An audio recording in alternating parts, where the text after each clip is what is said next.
what holds our country together is something far deeper. And I'm not belaboring the point, but it's the idea of India. And I think that the new Indian nationalist today is it rests on two principles. The new Indian nationalist, number one, is trying to thrust a patriotism upon all of us, which says that your country is greater than everybody. I don't believe my country is greater than right. I don't believe that my country is greater than justice. I don't believe my allegiance to my country is greater than humanity. I mean, I come from the land of Tagore, and Tagore wrote in The Home and the World, he says, I have love for my country, but my worship I reserve for right.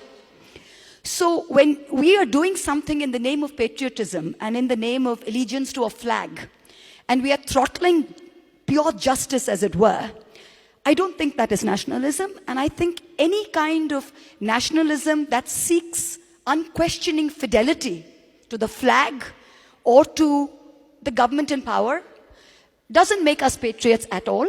I think it makes us betrayers of our constitution. It makes us betrayers to the very idea of India. So I think that's one principle that the new Indian nationalist rests on, which I disagree very strongly with. The second thing that we're talking about democracy, we're talking about democracy. What is democracy? Is democracy about just elections? And I was reading an article the other day, a very succinct article written by this young professor at Brown, I think Ashutosh is his name, and he touched on this, and I think it's something all of us need to think about. And he said that, is democracy about elections? Because if you think about elections, the current government has won a majority, an outstanding majority, with 229 million people voting for it. Now, if you go back to the Second World War, we have seen fascist regimes also being voted in democratically. Now, are you going to say that a majority of Germans wanted Jews to be second-class citizens? Hence, it was incumbent upon the German government to ensure that Jews are. Because this is what our people want. This is what the ballot box is telling us.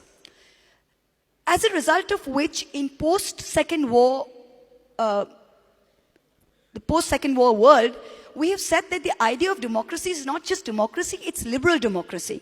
What is liberal democracy? Liberal democracy is not just what elections tell us. Liberal democracies are what that we must look after minorities.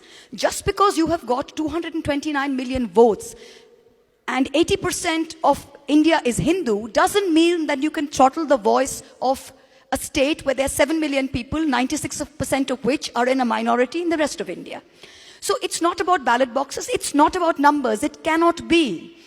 We have to come to a point where being nationalistic doesn't mean catering to what the majority want. That's just brute majoritarianism. And that's not what India was about. I mean, if you see what happened, it's frightening. If you see what happened after Jallianwala Bagh, we are commemorating 100 years of Jallianwala. General Dyer, when he went back, all of India said, this is terrible, he was pilloried in India.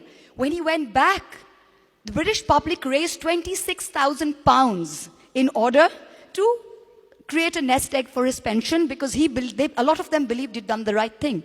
What do we see today? We have in Alwar, we have in Rajasthan, when people are lynched.